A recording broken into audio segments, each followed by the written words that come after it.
Então, na unidade passada, nós discutimos a economia brasileira do pós-guerra, voltamos um pouco, né, dos anos 40, alguma coisa, chegamos a falar até da Grande Depressão, ali na virada para os anos 30, até o colapso dos anos 80, um período que foi dominado pelo pensamento nacional desenvolvimentista, algumas variações, essa discussão é enorme, cabe um curso só para ela. Eu comecei mostrando os princípios, começando com o debate entre Eugênio Goudin e Robert Simonsen, eu acho fundamental, é uma peça fundamental para entender os caminhos da economia brasileira. Depois nós seguimos para os fundamentos do pensamento estruturalista e do modelo de substituição de importações, apresentamos as políticas e o que aconteceu em cada um dos governos e terminamos com um balanço geral daquela reta final durante a ditadura militar, onde teve o milagre, a marcha forçada e o colapso. O mote da unidade anterior era desenvolvimento. O grande objetivo do governo e do debate acadêmico entre especialistas sempre girava em torno do nós temos que desenvolver o Brasil. 50 anos em 5 é o lema do Juscelino, que eu acho que resume bem o que se pensava naquela época. Tem que crescer o Brasil. O Brasil era o país do futuro, o que nos esperava era a riqueza e nós tínhamos que saber como chegar lá nessa riqueza. Então, a tônica foi muito de desenvolvimento. A tônica era essa esperança. Claro, nós vimos um período de muita turbulência política, de presidente suicídio de presidente, deposição de presidente, impeachment de presidente que não estava no cargo, tentativa de evitar posse de presidente e, finalmente, o golpe em 64. Então, era um período de muita turbulência política, mas no lado econômico prevalecia essa ideia do desenvolvimento. Com o colapso, a coisa vai mudando de figura. Não que a gente não continue achando que tem que crescer. É claro que o Brasil quer crescer, ele quer se tornar um país rico. Mas aparece um outro problema que toma uma dimensão tão grande, mas tão grande, tão forte, que acaba tomando o lugar dessa questão do desenvolvimento, acaba virando a prioridade na cabeça de governantes e de economistas e de vários especialistas e da sociedade. É a inflação. A inflação descontrolada dos anos 80 acaba tirando da agenda a questão do desenvolvimento e colocando na agenda a questão de, meu Deus, como a gente controla isso? Como que faz para a economia brasileira sair dessa espiral inflacionária que não acaba muito? Eu entrei na universidade como estudante de economia na Federal do Ceará no final dos anos 80. Nós falamos muito de inflação. Era quase que tinha disciplina de teorias da inflação, que não era obrigatória, mas era concorrida. Os alunos tinham essa ideia. Tinha a ideia da crise, que não acabava, foi uma década de crise, mas tinha uma ideia muito forte da inflação, como é que a gente vai combater a inflação, os cursos, as dissertações, essa preocupação era muito presente. Então, nessa unidade que agora começa, nós vamos discutir exatamente essa questão da inflação. O que aconteceu, quais são os números, como é que o problema se desenvolveu, até que como é que foi resolvido, lá com um plano real. Então esse é o mote dessa unidade 3, inflação. Inflação, planos de combate à inflação. Assim como nós fizemos na unidade anterior, eu não vou aqui contar só a história. É claro que contar a história é importante, é fundamental, mas esse é um trabalho que é mais bem feito por historiadores. O que eu vou fazer aqui é tentar passar um pouco a economia por trás das decisões de política econômica que levaram a acontecer o que aconteceu. Então o espírito do curso continua o mesmo da unidade passada.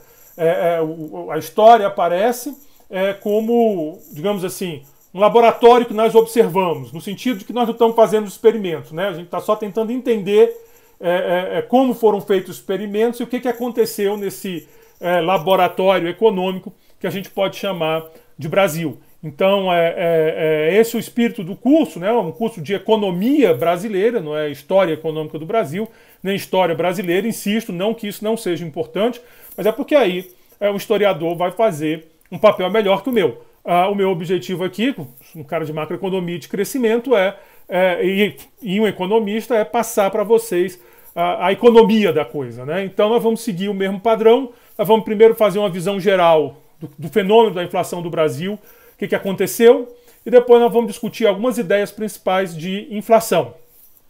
certo? Então essa é a nossa ideia. Então vamos discutir algumas ideias principais de inflação, discutir os planos de estabilização. Nosso período é 8694, 86 é o plano real, que começa essa sequência de planos, 94 é o plano real, que encerra, pois finalmente controla a inflação. Então nós vamos falar um pouco das ideias de inflação, e aí nós vamos discutir um texto do Edmar Baixa, O País do Contrário, onde é um texto da época. O Edmar Baixa é um dos grandes economistas brasileiros, ele participou de governo, ele teve um papel na equipe do Plano Real, ele influenciou as equipes de outros planos, foi professor aqui da UNB nos anos 70, meio que fundou o Departamento de Economia, que tem aquela história da UNB, da saída dos professores na época da ditadura. É um momento importante da história da nossa universidade. A UNB se rebela e acaba perdendo muitos professores, e nessa reconstrução o Edmar Baixa foi um dos que tiveram aí na linha de frente, mas depois ele foi para o Rio, onde ele também estruturou o Departamento de Economia da PUC do Rio de Janeiro, que é um dos principais do Brasil. Então, esse é o autor do texto, é um resumo, é um texto que, assim, o Edmar Baixa tem uma vantagem, além de ser um economista excelente, ele é um excelente escritor, o que é raro. Geralmente nós economistas não somos bons de se comunicar. Vocês estão vendo aqui no curso, eu estou tentando, mas temos nossas limitações. O Edmar Baixa, além de ser um grande economista, é um imortal, é da Academia Brasileira de Letras, é um grande escritor. Então ele tem essa habilidade, e ele conta algumas textos dele são na forma de fábulas, é um pouco essa. A mais famosa é a da Belíndia, o país que era meio Bélgica, meio Índia. Essa do País do Contrário também é bem interessante, faz um resumo do debate lá nos anos 80, que é quando começa a nossa história. Então nós vamos discutir esse texto. É um texto que eu acho bem legal para essa turma, que é uma turma heterogênea, com vários alunos. Eu gostaria que vocês lessem o texto. Eu vou deixar depois disponível, mas é fácil de achar na internet. Depois nós vamos fazer esse texto do Baixa, importante. Depois nós vamos falar dos planos, cruzado, Bresser, verão, Collor 1, Collor 2, um monte de plano que se seguia, todos mais ou menos com a mesma lógica, que nós vamos entender a lógica lá, estudando o texto do Edmar Baixa. Então, vamos chegar na realidade, aquela ideia de vamos para a teoria e depois vamos ver como é que foi a história. E aí nós vamos discutir um texto. Se é um texto em inglês, naturalmente eu vou discutir com vocês em português. Tem uma versão traduzida, infelizmente eu não localizei, mas o IPEA já traduziu essa versão num livro que eu acho que chama Clássicos do Século XX. É um texto do Thomas Sargent, que é um dos grandes economistas do século XX, prêmio Nobel, e que ele vai discutir como acabaram as 4 grandes inflações da Europa no entreguerras, Alemanha, Hungria. Então ele vai discutindo esses casos, né? Acho que é Tchecoslováquia, Polônia. Ele vai discutindo esses casos e mostrando o que no fim do dia acabou com a inflação, essa grande inflação nesses países. Ele está pensando nos Estados Unidos, ele não está pensando no Brasil. Nos anos 80 havia uma discussão muito grande de inflação nos Estados Unidos. Já conversamos sobre isso. O Paul Volcker, que era presidente do Fed, jogou a taxa de juros lá para cima para evitar uma inflação no pós-choque do petróleo. Então, era uma discussão importante lá também nos anos 80, e o Sargent parte dessa ideia. Ora, se eu olhar casos extremos, talvez eu tire boas lições para casos não tão extremos como o nosso. Então, esse é o texto, Como Acabaram 4 Grandes Inflações, que nós vamos discutir na sequência do curso. E aí nós vamos falar do Plano Real e, finalmente, da estabilização. Então, aparece o Plano Real. O Plano Real, ele não é um regime de paridade com dólar, estilo argentino, onde prendem o real ao dólar. Ele deixa uma margem, isso é importante para a gente entender o que aconteceu, mas ele estabiliza a economia, aparecem efeitos colaterais, e aí, finalmente, no final da década de 90, você tem uma série do que se chamou de ataques especulativos, gera uma crise cambial, a relação do real com o dólar é comprometida, é absolutamente comprometida, e assim termina a nossa unidade. Então nós vamos falar esse grande painel da inflação. A próxima unidade vai pegar daí em diante. Então esse é o nosso plano para as próximas aulas, para os próximos vídeos, né? Nós vamos falar de inflação, nós vamos discutir o texto do Baixa, falar dos planos, discutir o texto do Sargent, falar do real e falar depois lá no final da década de 90, quando a questão do câmbio foi fatal para o conceito inicial do Plano Real. Mas claro que, bom, a gente está no Brasil, a gente sabe que nós resolvemos o problema no que diz respeito à inflação. É um período que, para mim, é muito interessante. Aqui é um pouco papo de velho, né? Assim, eu já estou chegando nos 50, então ele tem um período que é muito interessante, que é da minha entrada como estudante, né, lá no final dos anos 80, onde eu comecei a estudar economia. Então eu participei não, mas eu assisti esses debates de longe, com interesse. Não tinha internet naquela época para que eu pudesse ficar acompanhando a página dos caras, né, no Facebook, no Twitter, não tinha nada disso. Mas a gente tentava entender e perguntava para os professores para entender o que estava acontecendo. Vai pegando meu amadurecimento profissional e como economista. Quando acontece o Plano Real, eu já estou no Rio fazendo mestrado, né? Eu estou já no meu segundo ano de mestrado, em 94, e aí eu acho que, assim, não é que eu participei de novo, mas eu assisti aí sim de camarote, lá na Fundação Getúlio Vargas do Rio. Eu era aluno do Mário Henrique Simonsen, que é um cara que está presente em tudo, apesar de não estar mais no governo, mas foi ator, é importante do debate econômico brasileiro enquanto viveu, obviamente. Depois deixou uma herança gigantesca, a Escola de Economia da Fundação do Rio, livros, textos, orientandos. Essa é uma história espetacular, mas eu já assisti mais de perto. E, finalmente, quando acontece o ataque especulativo, eu estou de volta ao Brasil, eu saí para estudar e estou no IPEA. Então, ali também eu vi muito de perto essa discussão inteira, né? Porque eu cheguei no IPEA em 98.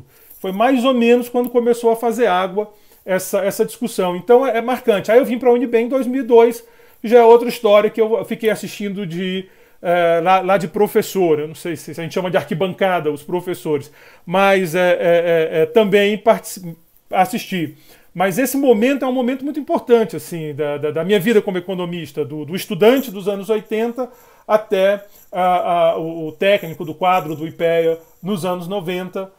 Eu amadureci como economista vivendo toda essa história que eu vou contar. Então tem esse lado que é interessante. Assim. Tem coisa que eu lembro aqui, tem coisa que eu não lembro. Eu li, mas tem coisa aqui que eu lembro. Essa discussão da questão da inflação, da onde vem a inflação, eu lembro muito desse tipo de discussão. Bom, essa é a inflação no Brasil entre 1945 e 2017. Eu estou medindo pelo IGPDI, porque é o índice que pega esse período completo. O índice que a gente usa hoje, o mais conhecido para medir inflação, é o IPCA, que é o índice do IBGE. O IGP é o índice da Fundação Getúlio Vargas.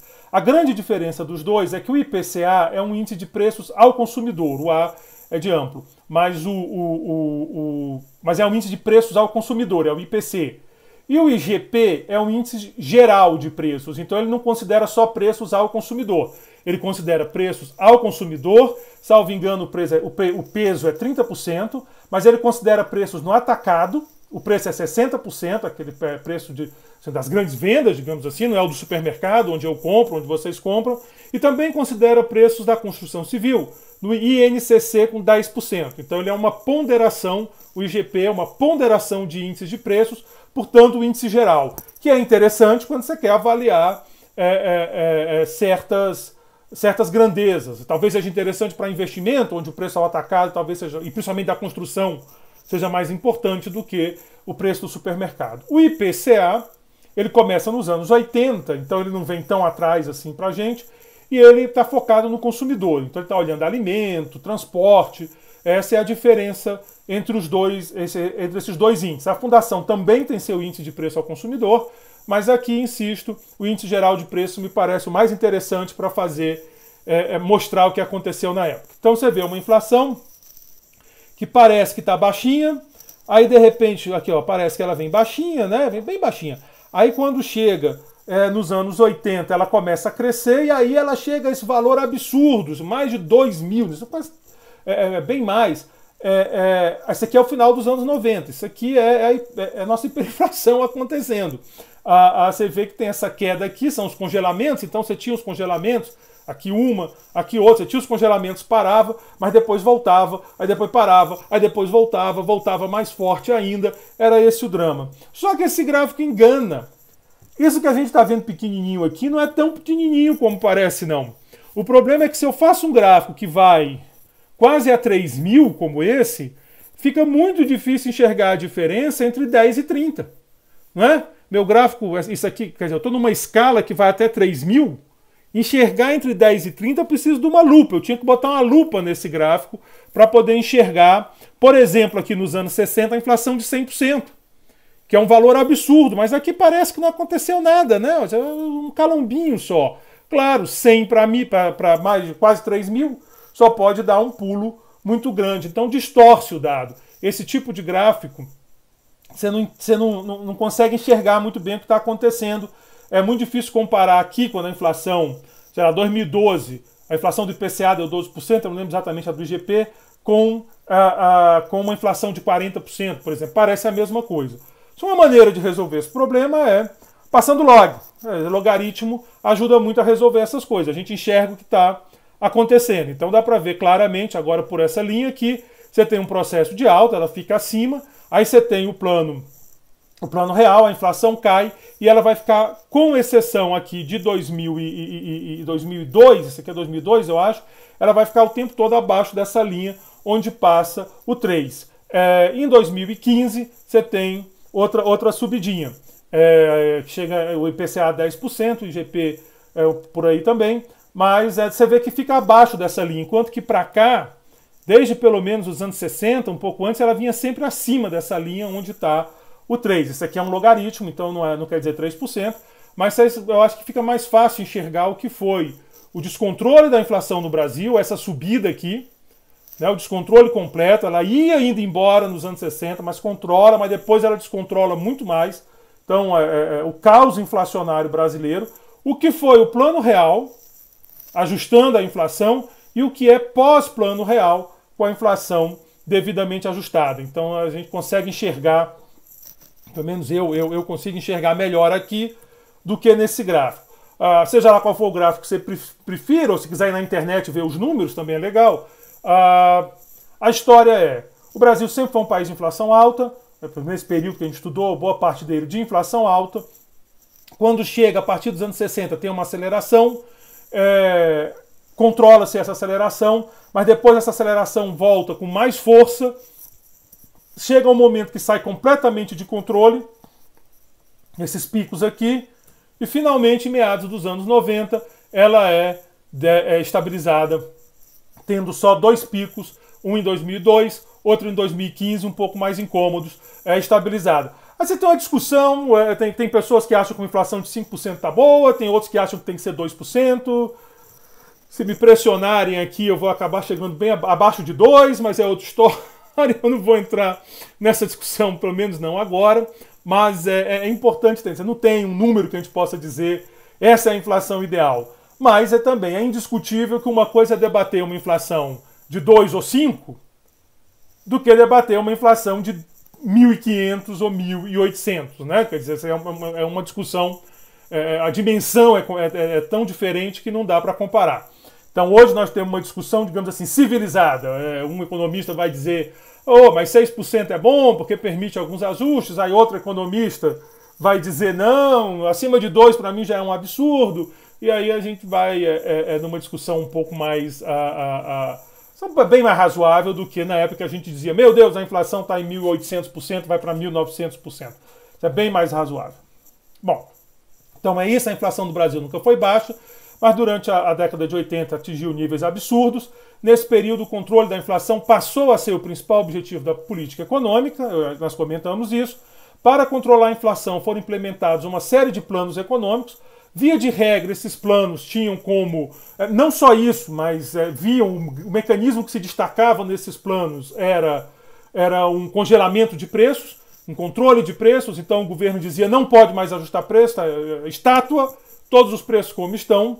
Eram chamados choques heterodoxos, esses planos, porque eles tinham essa ideia do controle direto de preços e não usar de política monetária e fiscal, faltou um Szinho ali, né? Mas monetária e fiscal, para encontrar estabilidade de preço como talvez assim, eu já falei para vocês que eu não gosto muito desses nomes, mas vai lá. Os economistas ortodoxos ou mainstream costumam dizer que tem que ajustar no monetário e fiscal. Então você tem essa contraposição. Em 94, o Plano Real finalmente consegue sucesso em controlar a inflação. O Plano Real era um plano de que natureza? Chega lá, a gente discute. Vamos ver a discussão do Baixo, vamos ver a discussão do Thomas Sargent, e aí vocês concluem como vocês quiserem concluir. A gente, quando falar do Plano Real, a gente fala sobre isso. Por enquanto é melhor deixar quieta essa discussão e dar uma olhada no que é inflação, afinal de contas, nos conceitos, né? Então, o que é inflação? Bom, normalmente, se você for na maioria dos livros de macro que tem por aí, eu acho que no livro de introdução do Mankio, que vocês usaram lá em Teco, se vocês olharem, a definição comum de inflação é alguma coisa do tipo: um aumento generalizado nos preços de uma determinada economia. Não é que subiu a camiseta do Botafogo porque as pessoas finalmente descobriram que o Botafogo é o glorioso e todo mundo quer usar a camiseta do Botafogo. Isso não é inflação, isso é um aumento de preços natural da economia. Então as pessoas caem na realidade, veem que o Botafogo é cheio de problema, desistem da camisa, o preço cai também. A inflação não é esse movimento de preços natural da economia, que uma coisa vai ficando mais cara e mais barata, né? Você tem uma pandemia, esse horror que a gente está vivendo, e aí a gente tem que usar máscara, e aí no primeiro momento aumenta o preço da máscara porque a demanda sobe. Depois vem a oferta, ajusta, não é inflação. O álcool gel disparou, não é inflação. O remédio tal, que as pessoas resolveram dizer que curavam, os médicos dizem que não, e aí fica essa discussão lá entre os médicos. A gente descobre que médico, quando quer, briga mais que economista. Aí sobe o preço, depois cai.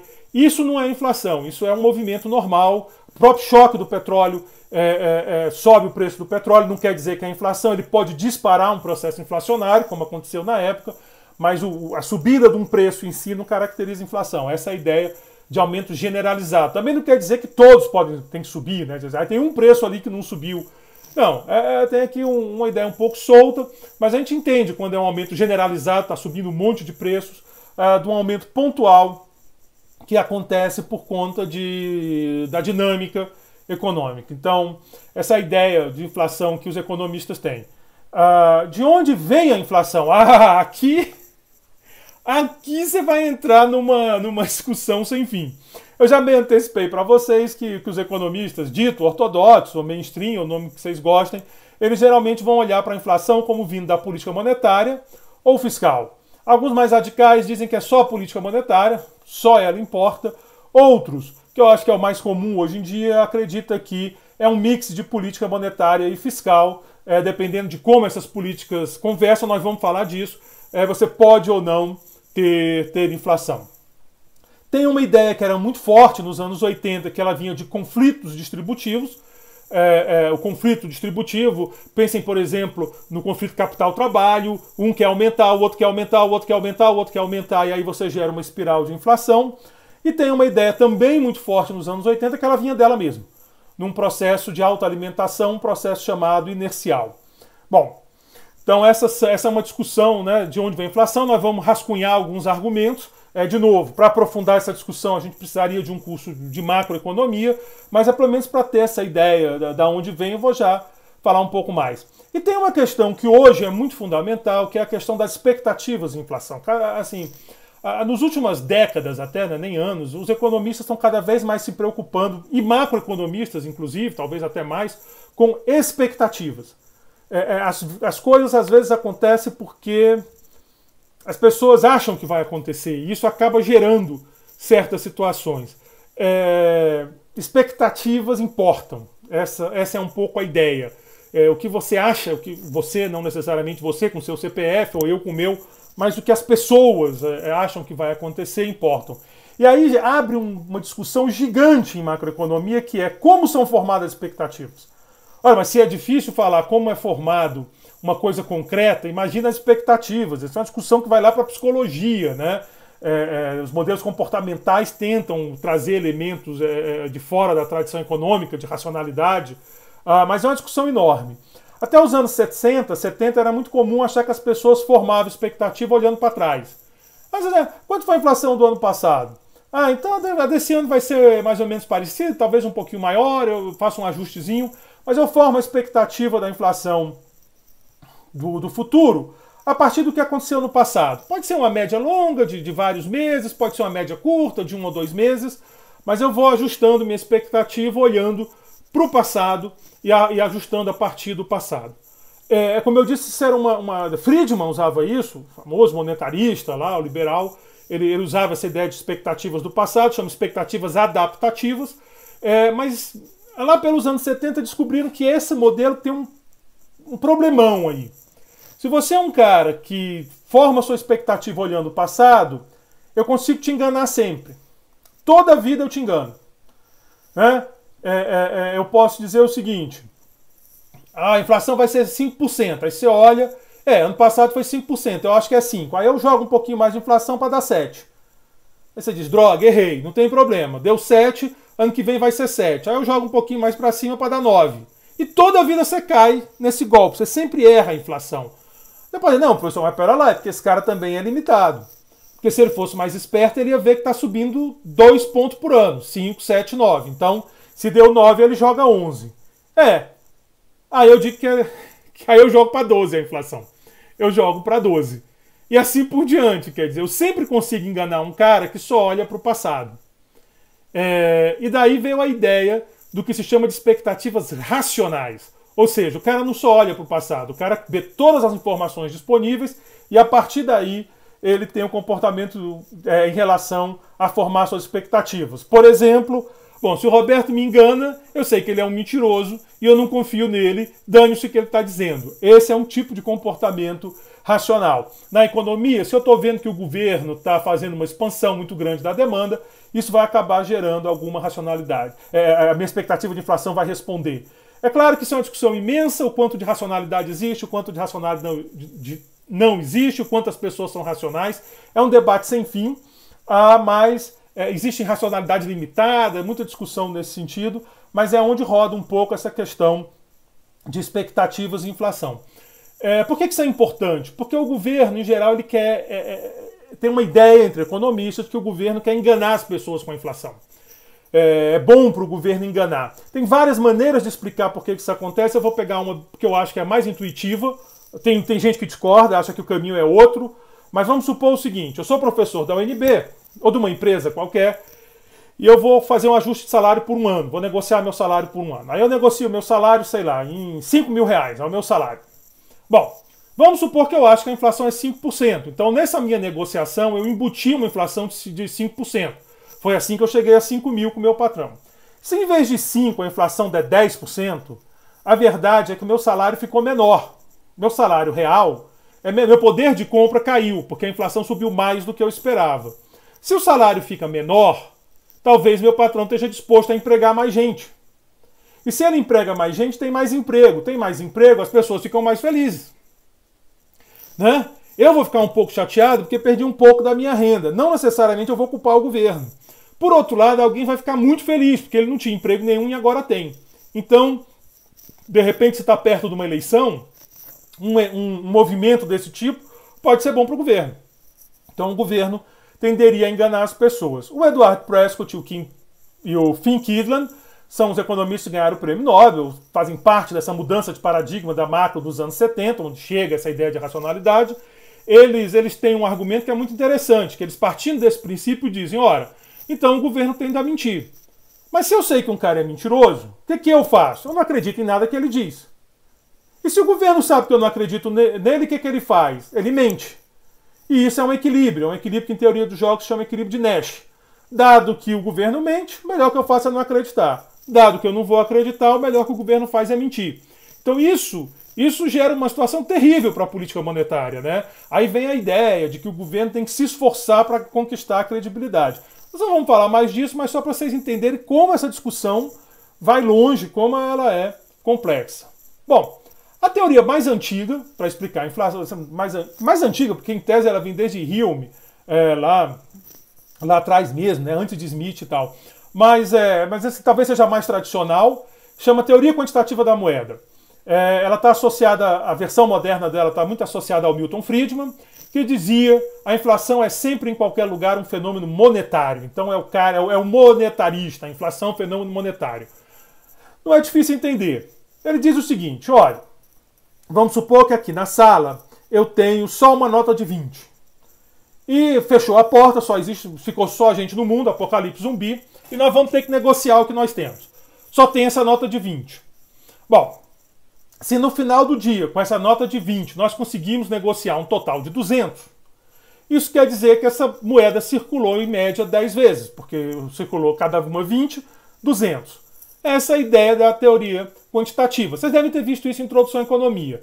É a velocidade, então, de circulação da moeda.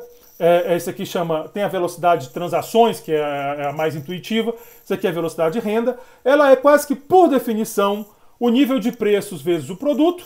Né? Ou seja, suponha que a gente tinha coisas que custam R$5 e aí vendemos para dar 240, então R$200, dividido pela quantidade de moeda que existe. Essa igualdade, ela é por definição, ninguém discute ela. Ela é, por definição, é uma definição de velocidade da moeda. É nível de preço vezes produto dividido por moeda. E a intuição é essa, né? Quer dizer, a moeda roda para permitir as transações, então, das transações eu vou chegar no PIB e eu estabeleço essa relação. A hipótese que vai transformar essa igualdade, que, insisto, é de uma definição em teoria, é que essa velocidade aqui é constante. Essa velocidade é constante. Se essa velocidade é constante, aparece uma coisa nova aqui, que é o seguinte. A variação da moeda, se a moeda sobe, como essa velocidade é constante, essa subida na moeda ela tem que ser compensada pela variação nos preços ou no produto. Porque é isso, tem mais moeda, então ou as coisas vão custar mais ou vai ter mais coisas na economia. Tá? Duas opções. Na teoria, nós chamamos de clássica, lá quando a gente fez aquela revisão de macro, o produto ele não depende da demanda agregada nem desses fatores, ele depende do capital e do trabalho e da tecnologia. Então, a taxa de crescimento do produto, não você pode pensar que é dada por fatores que não tem muito a ver com a moeda. Então, quando eu elevo a moeda, quando eu aumento a variação na moeda, a variação no produto já está dada, não vai se mexer. Então, a variação vem para o nível de preços. A inflação, então, é a variação na moeda menos a variação no produto que é dada. Se o governo coloca mais moeda na economia, nós vamos ter mais inflação. A inflação vai ser tanto maior quanto for a maior diferença entre a variação da moeda e a variação no produto. Isso serve de base para muita discussão sobre inflação. Tem exemplos interessantes em que isso fica posto em xeque. Nós vivemos um período, mais ou menos, porque nós estamos em 2020, já é outra crise, mas desde 2008 os bancos centrais, principalmente nos Estados Unidos, jogaram uma quantidade imensa de moeda na economia e não se viu esse aumento no nível de preços. Alguns vão dizer que, mas aí em vez de uma inflação de 2%, teria uma deflação se não fosse isso. Outros vão dizer, mas é porque esses preços foram para o bem dos ativos, lá na Bolsa e outros ativos. Essas discussões de economistas geralmente são sem fim. Mas tem várias situações em que a teoria é questionável, tem outros períodos que você encontra a base dessa relação. É provável que existam outros fatores aí para além dessa teoria quantitativa que explique a inflação, em que em alguns momentos essa relação aparece, em alguns momentos esses outros fatores façam com que essa relação não apareça. Mas, de todo modo, qualquer livro de macro, qualquer discussão de macro, tem que ter essa ideia da teoria quantitativa, ela é referência, ou nem que seja para dizer que está errado, ou então que está incompleta, ou então que tem outros elementos que devem ser discutidos, ou seja, incompleta, ela aparece, né? A teoria quantitativa da moeda, a implicação dela é que a inflação é proporcional à moeda. O governo joga a moeda na economia, a inflação sobe. Essa é a ideia da teoria quantitativa da moeda. Tem uma teoria mais recente, tem uma teoria que é mais recente e que gerou um debate interessante aqui no Brasil em 2016. Lá por 2016, na época do teto de gastos, a inflação tinha disparado em 2015, então houve um debate importante. Essa teoria é bem mais moderna do que a teoria quantitativa, chama teoria fiscal. De novo, eu não vou fazer aqui uma discussão profunda porque você precisa de um curso de macro, mas vamos entender a lógica deles. Suponha que o Banco Central se recusa a aumentar a oferta de moeda. Então você tem lá no Banco Central, de repente ele acredita na teoria quantitativa e ele diz, se eu aumentar a oferta da moeda, dada a variação no produto, eu vou gerar inflação, eu sou um Banco Central linha dura, eu não quero inflação, não quero que aumente a inflação, então eu me recuso a aumentar a oferta de moeda. Mas o governo, a Fazenda, continua aumentando o gasto, sem aumentar a arrecadação. Ou seja, está gerando déficit. Está gastando, não tem arrecadação, está gerando déficit que vai levar a uma elevação na dívida pública. Então, a dívida do governo está subindo, está subindo, está subindo. As pessoas vão pensar, não tem problema, essa economia vai enriquecer, lá na frente vai ser paga essa dívida. Enquanto as pessoas estiverem pensando isso, está tudo bem, está tudo tranquilo, as coisas estão andando. Mas pode chegar um momento onde as pessoas comecem a desconfiar disso. As pessoas podem começar a pensar, pera lá, eu tô achando que o governo não vai pagar essa dívida. Essa dívida não vai ser paga. Se as pessoas começam a acreditar nisso, elas vão começar a pensar, das duas uma. Ou um calote, por calote aqui eu falo aquele calote casca grossa, não pago. Um pouco que o Collor fez, é que não chegou a ser exatamente isso. O Collor disse, devo, não nego, pago quando puder. Daqui a 2 anos eu pago, agora eu não pago. E suspendeu. O Collor fez isso. Nós vamos discutir o Collor, mas talvez vocês já tenham visto ou ouvido em alguma... Há alguns anos atrás as pessoas lembravam, né? Mas agora já faz muito tempo. Mas de todo modo o Collor, ele fez isso. Todo o dinheiro que as pessoas tinham no banco, esse dinheiro está em dívida pública, grande parte, ele disse, ninguém pega mais, eu só devolvo daqui a 2 anos. Para evitar uma situação dessas, o Banco Central, por mais linha dura que seja, ele acaba tendo que ceder.